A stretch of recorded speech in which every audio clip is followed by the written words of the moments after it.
Welcome to the Hospitality Maverick podcast with me, Michael Tingsar. We at Hospitality Mavericks are here to inspire leaders to create heart-centered and profitable businesses from the inside out, the kind that both employees and customers love and support. Thanks to BizSimply for sponsoring this episode as our show partner. And BizSimply is the all-in-one HR, workforce management, rota and operations software designed and built by hospitality experts to make every shift run like clockwork.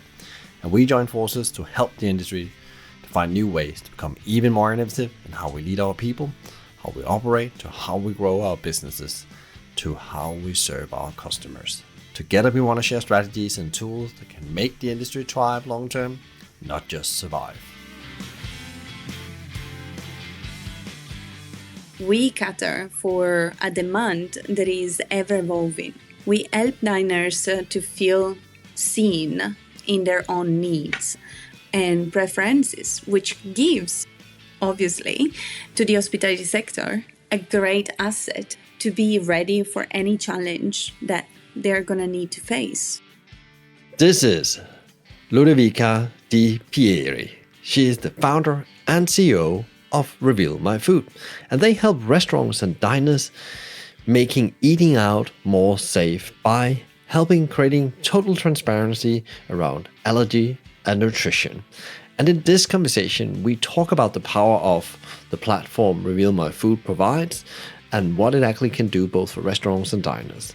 We dive into the trends around the importance of having transparency around your allergens and nutritional information even before there's made a decision going to your restaurants.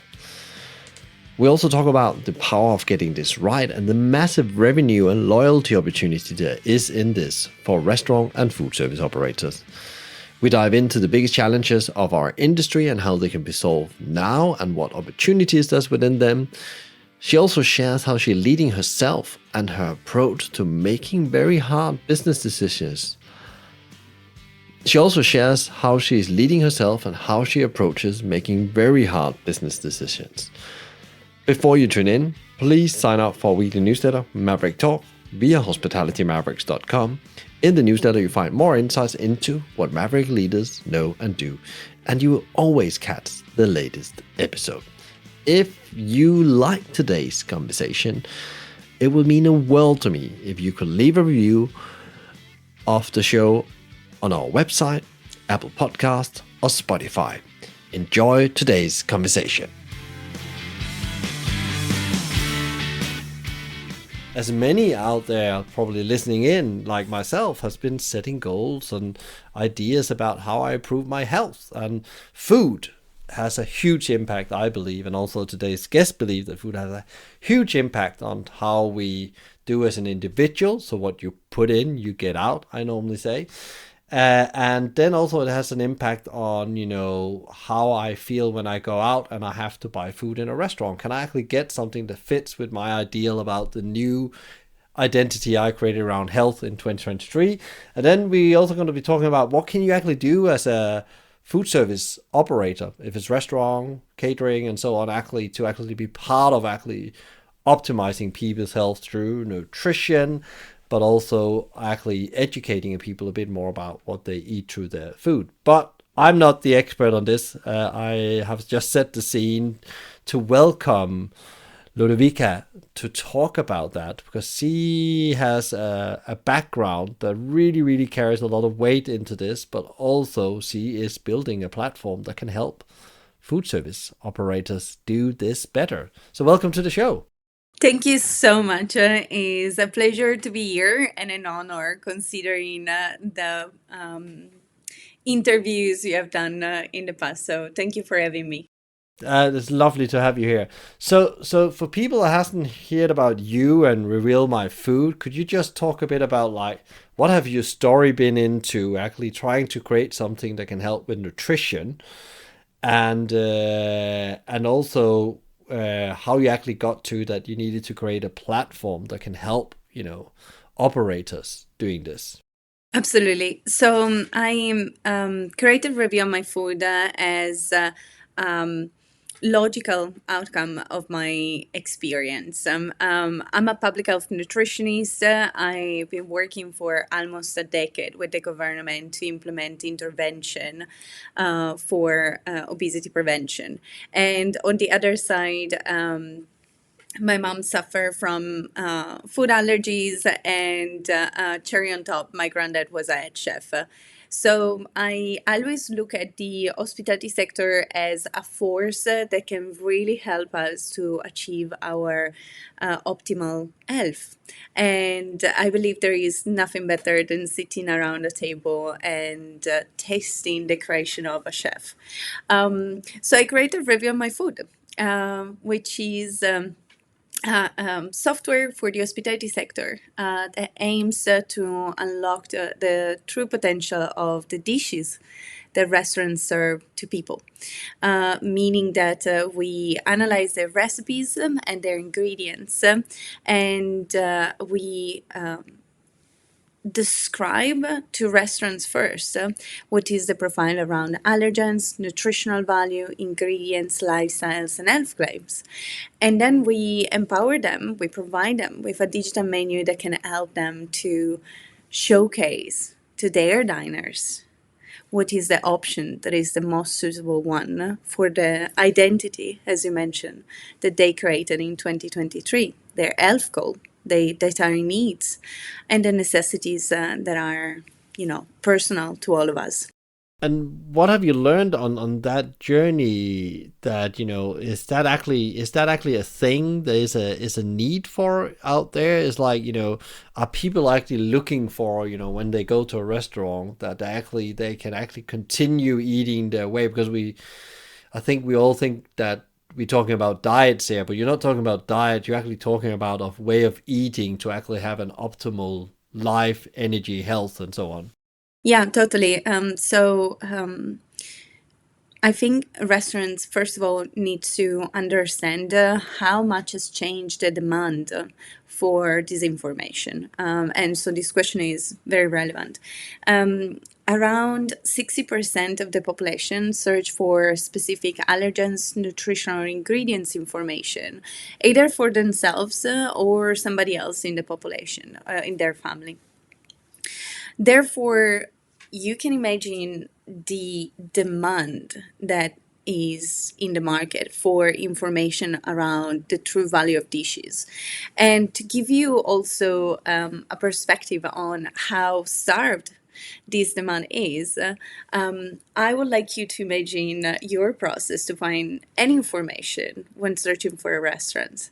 You Google, and you land either on a delivery platform or a recommendation system, and the only information available are a PDF menu. And understandably, a PDF menu cannot hold all the great qualities of the dishes offered by restaurants. So often in time, no allergens information, no nutritional information, and not lifestyle or health claims either. So people are looking for this information when they're searching for a restaurant, approximately 20 times a week. So it's quite an important volume. And what happened is that they are won by big food chains and lost by independent restaurants. And the cost is very high because we are seeing that restaurants are struggling. So perhaps looking at the demand in terms of 60% of the population is looking for this information, could give an idea for restaurants on the opportunity that transparency holds for their businesses and profits. And I guess they can be looking for different things, but like a very obvious example. Could you give like an example so it become really concrete, like a diner, tell the story of a diner choosing a restaurant? So I can tell you the story of my mom. My mom suffered from severe food allergies for sesame. And it's something that it's very common in the sense that your bread or any sauce can contain sesame. So what she does is she starts looking for information, approximately 2 hours to find an option, and then restaurant in, restaurant out, there is usually no information around what ingredients are in the dish. And so it's very hard for her to find any information. So what she often does is she goes for the simplest cuisine, the simplest option, and often in time is the choice end up being a big chain because if you call, the staff answer your question because they have been trained. So this is one example. Another example could be a person that is diabetic. And so for them, accessing the ingredients inside a dish means that they can understand what level of insulin they need after the meal. And this really, really drives their final decision on the restaurant because if it's not correctly regulated, it means that they're going to be unwell afterwards. But I want also to give you an example of a group of friends that is going out. Because when we think about dietary requirements, often in time we think about an individual. But usually we go out with friends and family. So it's the individual with the dietary requirement that drive the choice. So if you are in a group, based on the current statistic, let's say a group of 5 people, at least 2 people will have specific dietary requirements. And it can be a food allergy, or it can be a lifestyle, or it can be an health condition.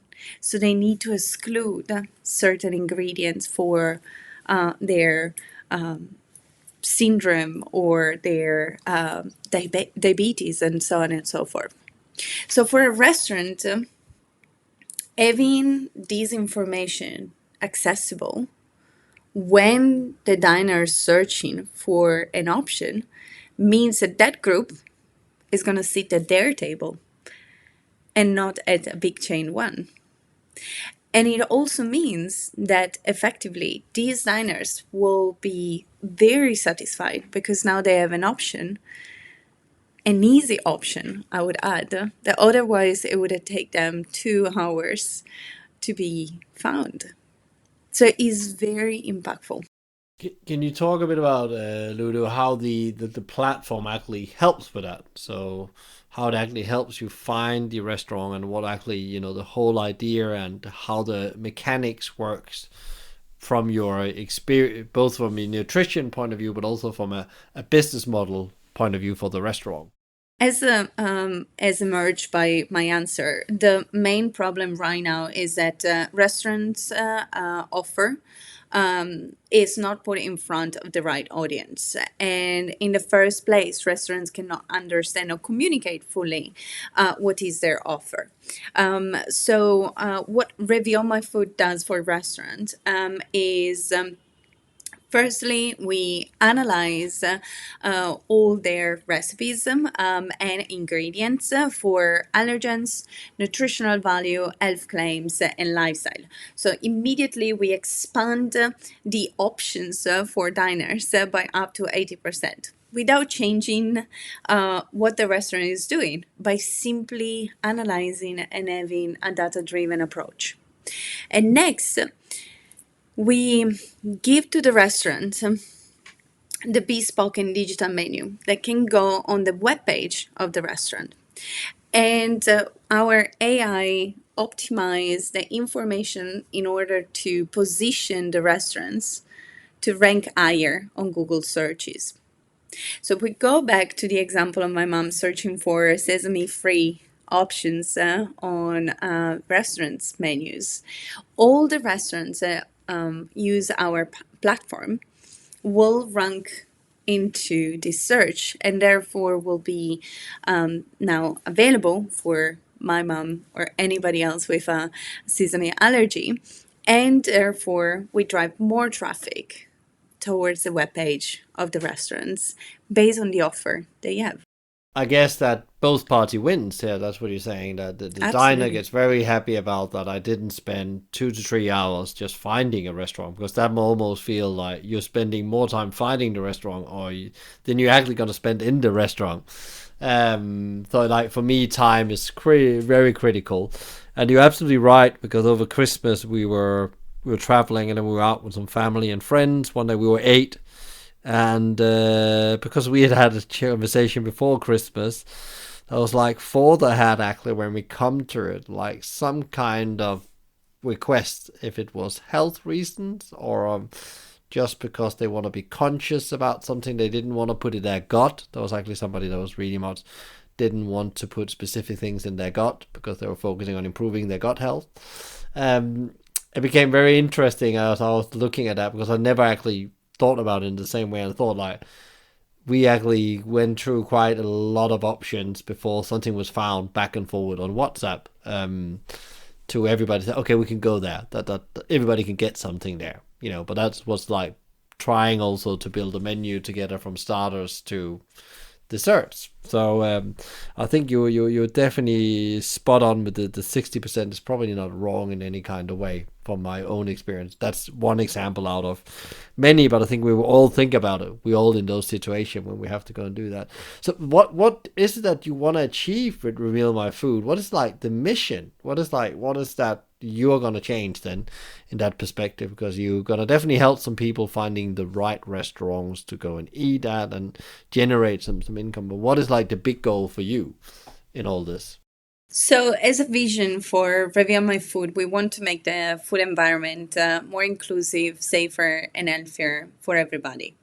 And as you were mentioning before, we have created our product with having in mind that we want both stakeholders, restaurants and diners, to win, to be satisfied. And by achieving a food environment that is more inclusive, safer, and healthier, we know that we can empower restaurants to be a force for good, to help people to be healthier and live longer, and drive more traffic. And on the other side, obviously, as you mentioned for your example, we cater for a demand that is ever evolving. We help diners to feel seen in their own needs and preferences, which gives, obviously, to the hospitality sector a great asset to be ready for any challenge that they're going to need to face. I guess also one of the things that's becoming more evident is that also people are getting, in general, especially the people that can go out, afford to go out and dine often, are getting more and more aware about food, its quality, and its impact it has on your health, your life, the impact it has on the planet, and so on.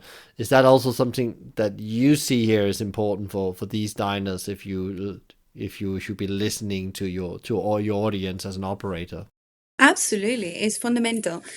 Just to give you an example, so when we look at the hospitality sector, we think that this is only what we consider for pleasure. So, leisure. I want to go out and is once a month and etc. But effectively, we have 60% of the population that eats out every single day, and 36% that eats out multiple times a week. And what has shifted is the value that we attribute to the food that we consume. As you mentioned, we are more conscious that what we eat, what we put in, is what we get out.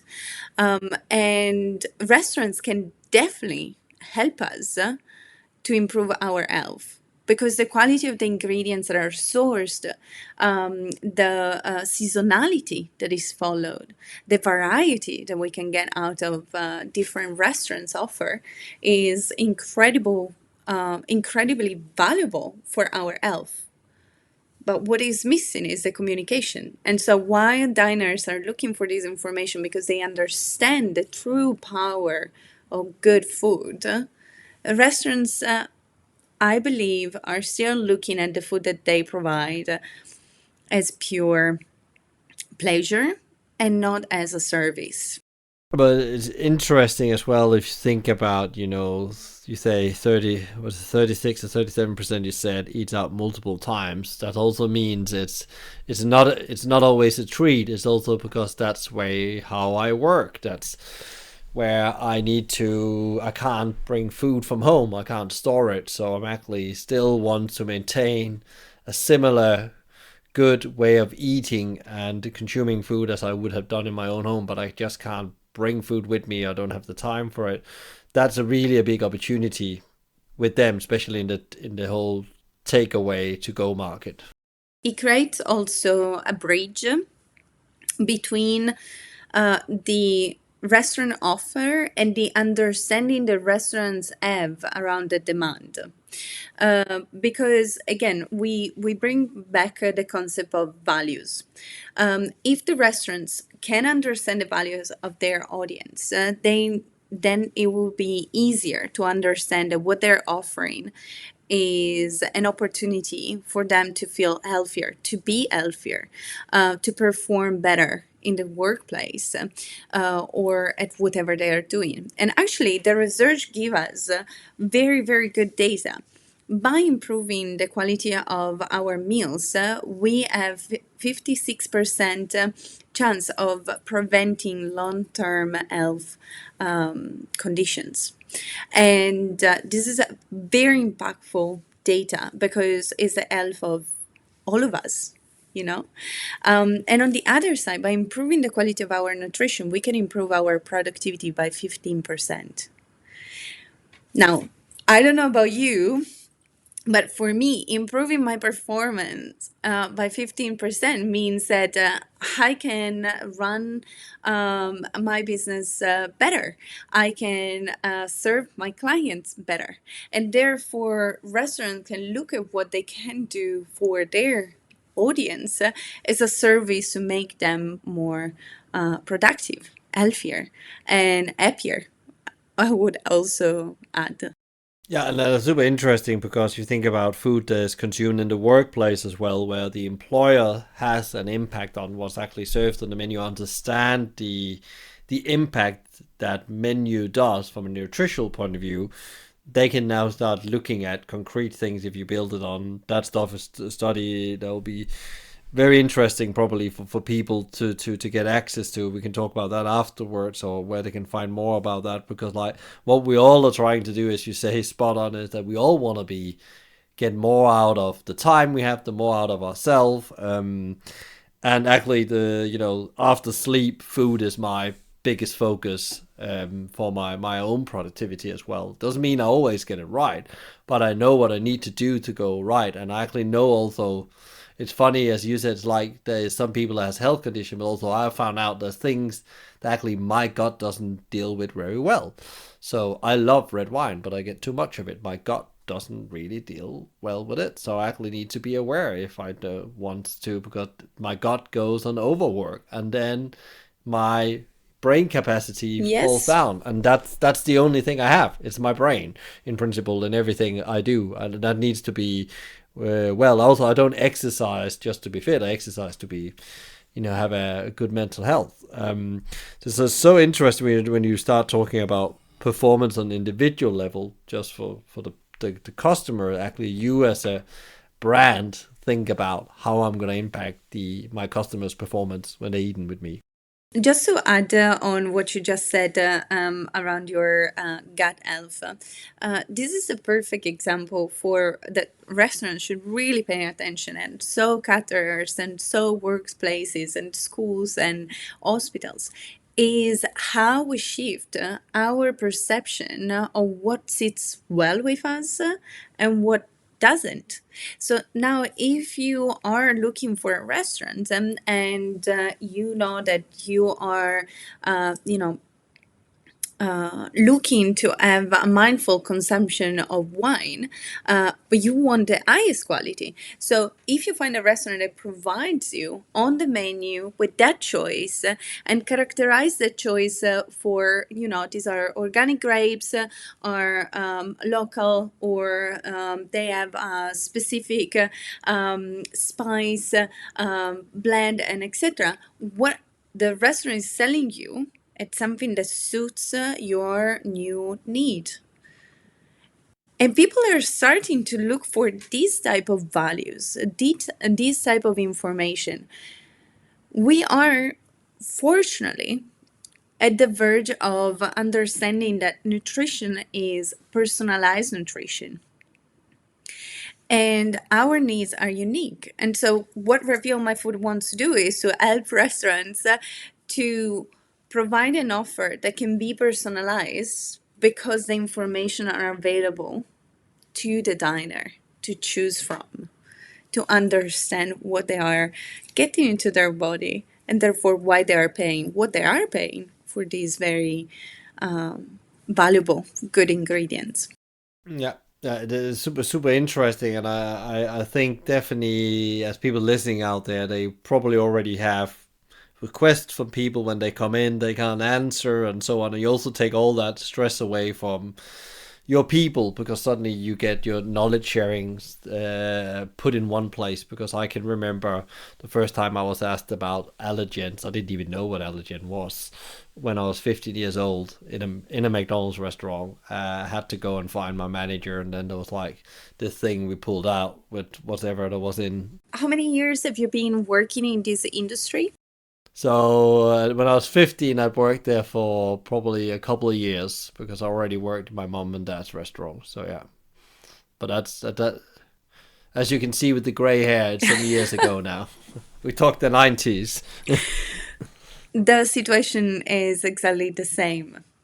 So if anybody asks obviously this is general answer, but 72% of restaurants don't have updated information, allergens information, and we are in 2023.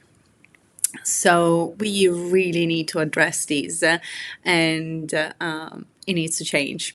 Yeah, because there's also been some very serious situations with where people got very ill in restaurants, and even got into hospitals because the restaurant, not because they were of bad mind, but didn't really know, because the information was not there anywhere.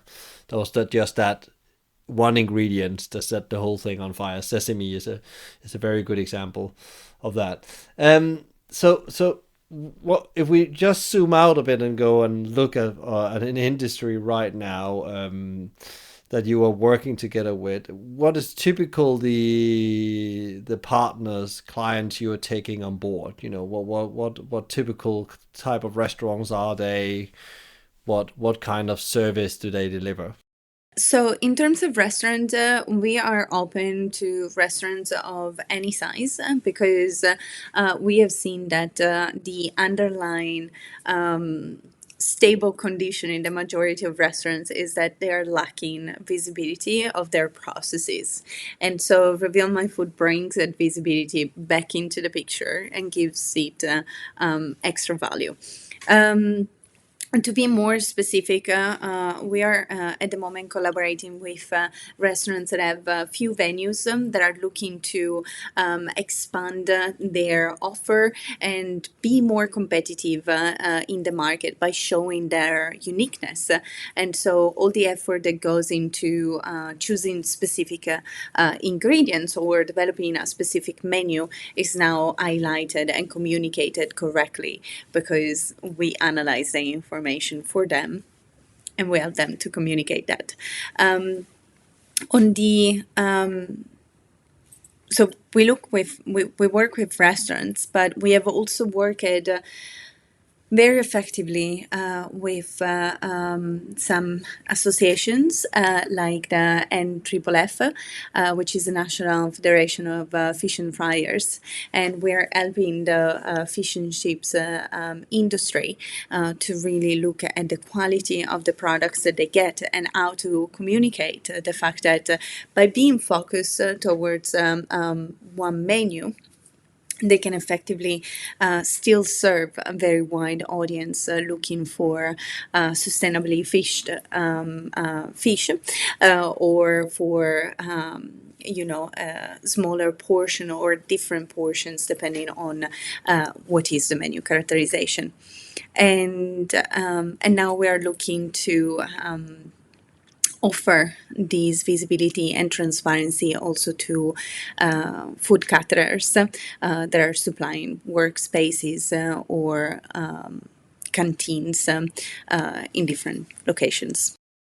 Super interesting. So it's actually spreading into different areas of the hospitality and food sector.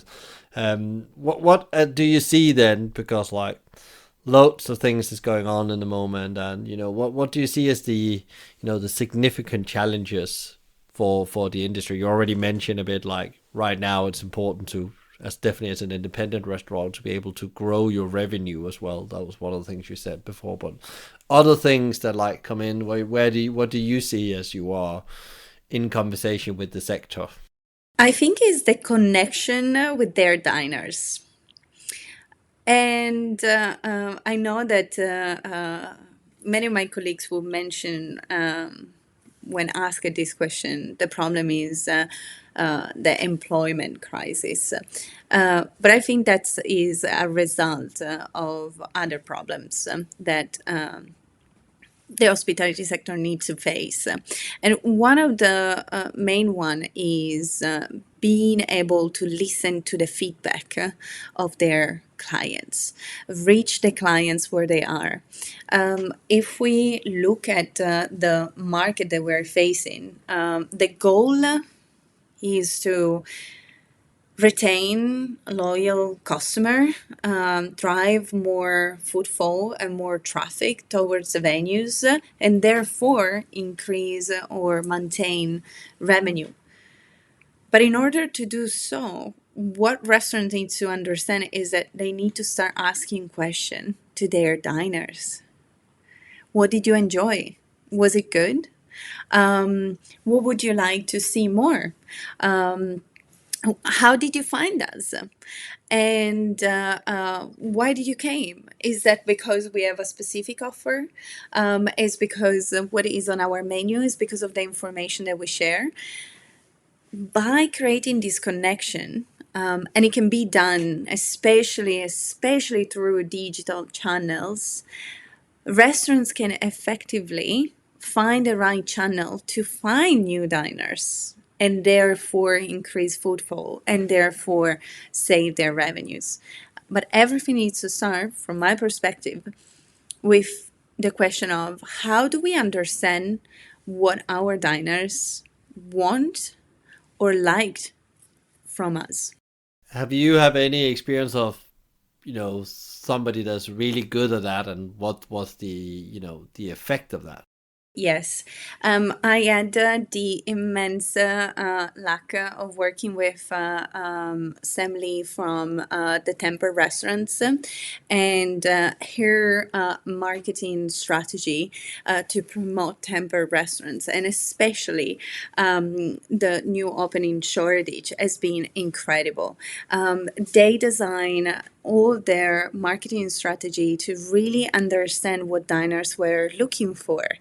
And they find out that which were their best-selling items and why they were the best-selling items. And they understood that the atmosphere, the kindness of the staff, the attention that was given to every single diners was the key for their diners to not only come back, but suggest these restaurants to other diners. So if you have a restaurant with few venues and you're looking for an inspiration, I would highly suggest to check their Instagram account and their social media strategy, their web pages. They're promoting events. They're looking to engage with people, and they always ask. I saw myself, Sam, asking to clients, "Hey, did you enjoy that? Was it good?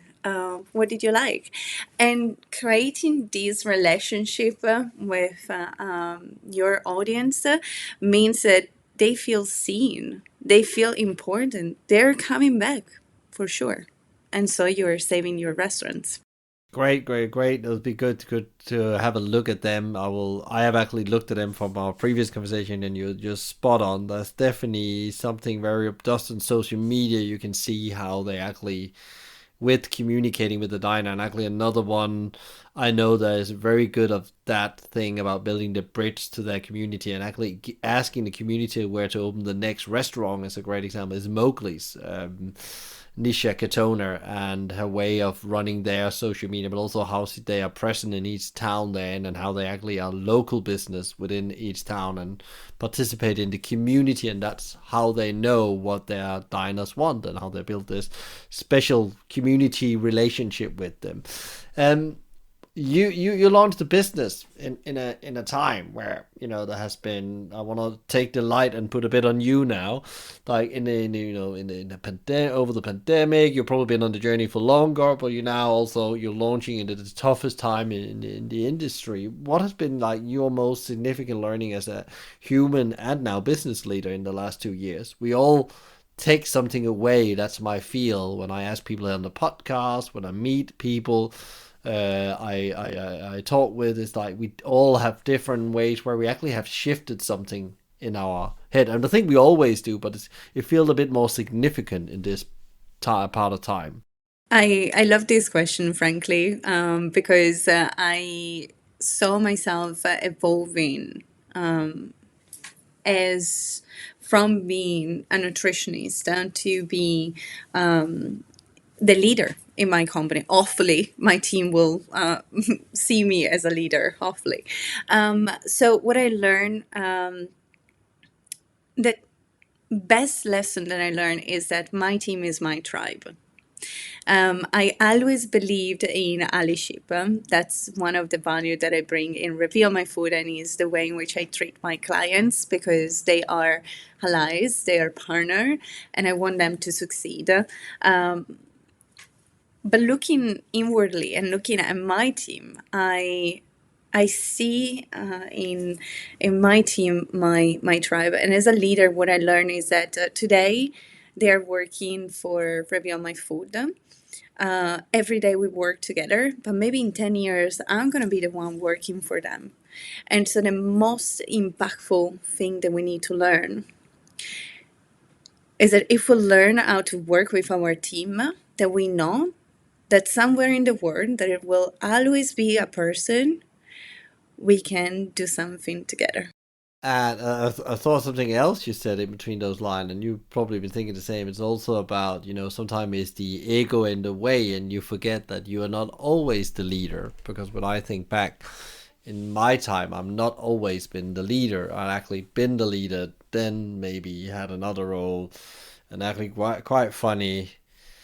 We can actually also come in a situation with a mentor of mine said to me actually then when he decided that he didn't want to be the MD CEO anymore. I've done that. He actually had to work with the whole identity as well about how do you then accept that you don't have the final word, but actually you can still contribute at the same level. So it's actually the ego you need to get it out of the way in everything you do, because ego is the thing that often gets in the way from us in many things. I agree. And I think for me, when I look at the ego aspect of the role, is I try to surround myself with people that believe in my same mission. So I'm, in charge of a certain role of the business, but I know that everybody else in the team is aware that they are in charge of that role. And I want them to feel that we're all part of this mission.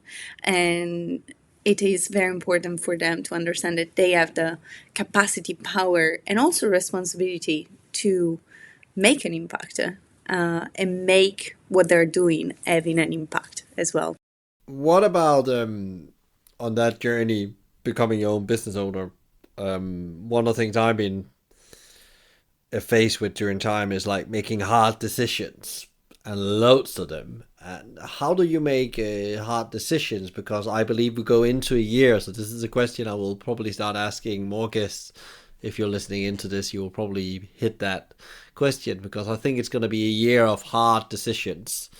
How do you make hard decisions? Because we all have like this approach and algorithm we have created over years. There's something with God, there's something with, some steps we take. But how do you do it, Ludo?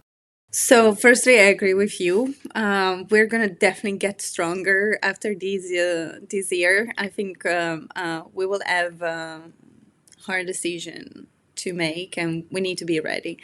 So, the first thing that I do when I'm faced with a difficult decision or an hard decision is to check how I feel.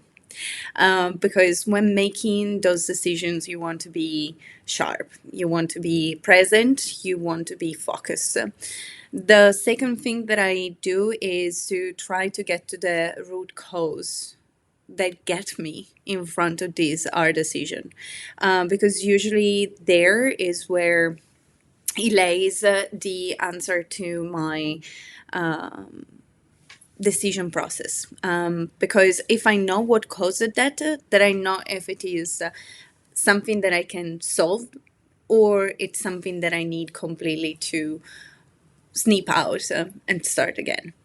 And the last bit, when then sharing my decision upon this thing that I need to decide about, is how will this impact me in 5 years? Meaning, if today I make this decision and I make this decision and I try to be as respectful as possible, what will be the outcome in 5 years? And therefore, I can, first of all, frame how this art decision right now feels like a mountain, but it might just be a tiny rock that I need to move away from my path. And this really make me feel empowered, and I have done my due diligence in a way, and I know that what I'm choosing might not be perfect, but is a decision I'm trying to make with all the best willingness and at the best of my knowledge as well. I love the whole thing that you're saying exactly about you have a process to ensure that you don't, in principle, react with gut, but actually you make the right due diligence and actually think about the outcome. It could have in 5 years. That means also how does you also said something about how it impacts others, the decision you take. And I think like making hard decision is actually I agree with you, actually getting to the root cause why you feel like you feel, or you have a notion of why something is not right, is actually the hard bit, getting clarity in your head and getting, what do you do actually get to the root cause? Do you ask yourself why? That's like the normal root cause analysis, or do you actually just sit down, write on a piece of paper, empty your head, or do you go for a run? Whatever do you do to actually get to the clarity of why it actually is a hard decision? So I actually don't ask why, but I ask how. Because why to me has always feel very derogatory. There is always kind of an idea of who did that, why, and instead how means that I can assess the process that got us there, but also. One thing that I learned the hard way, I would say, is that when you are facing an hard decision, usually we feel pressure to have an answer immediately. And I think this is the greatest misleading information or, yeah, information that we associate with making our decision. If it is an art decision, it needs a process to reach a great answer. And so I really try to take a step back. Now, how I do that? Usually, I make a coffee, which I, as a nutritionist, is not ideal. But there is something very grounding for me to hear the cafetiere getting ready and my coffee getting ready. So when I need to pause, I make coffee. I make a coffee, I sit down, and I smell the aroma, I sip my coffee, and I stay in this moment for 5-10 minutes. There is no lion in the room. I can take those 10 minutes. I calm myself down, and then I start the process of finding what led us to having to face this hard decision. Let me also add the it's never perfect, okay? It's I'm human, so there are moments in which I feel there is a lion that is about to jump on me. But I learned that as a leader, as the owner of Reveal My Food and the director, I'm the one deciding and the emotional well-being of my team, and it's a huge responsibility. And so I need to pause and be able to ground myself when faced by hard decision. Yeah, that actually leads me very well into the next question I wanted to ask you before we finish up. Like, how do you keep yourself pro? How do you show up as a business owner and leader in the best possible version every day? And we all know there's not perfect. Some days we are just not 100%, or maybe we're 50%, maybe we're 80%. Yeah. I think it goes back to what I learned running my own business, which is my team is my tribe. So I try my best to show up 75% of the time as the best version of myself. Then I know, though, that I'm allowed to have that 30% of myself being like, oh my God, today I'm super rocky. Stay away from me. I'm not the person to go and have a meeting with. But I know that my team can pick up on those days and can help me to still be a good version of myself. So I guess I show up every day trying to empower my team to know how to work together and therefore to be the best version as a whole. I love that. Very, very honest as well, because probably around the 60-70% is probably right during the year. That's where you play your best game.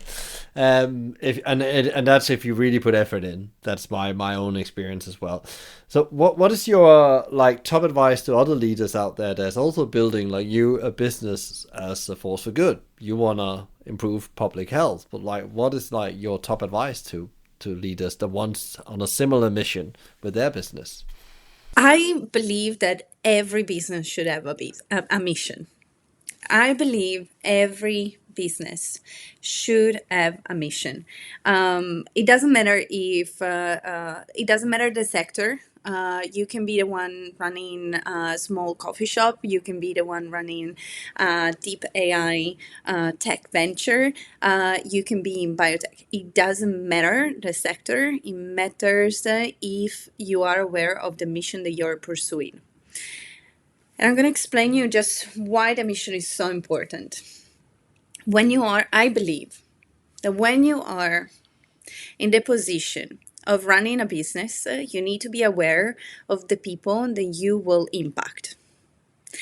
And so having a mission and having the mission of improving the society around you, your clients, the people around you, means that you will run your business as a force for good. Because what you want to achieve is to improve in some way the life of somebody else.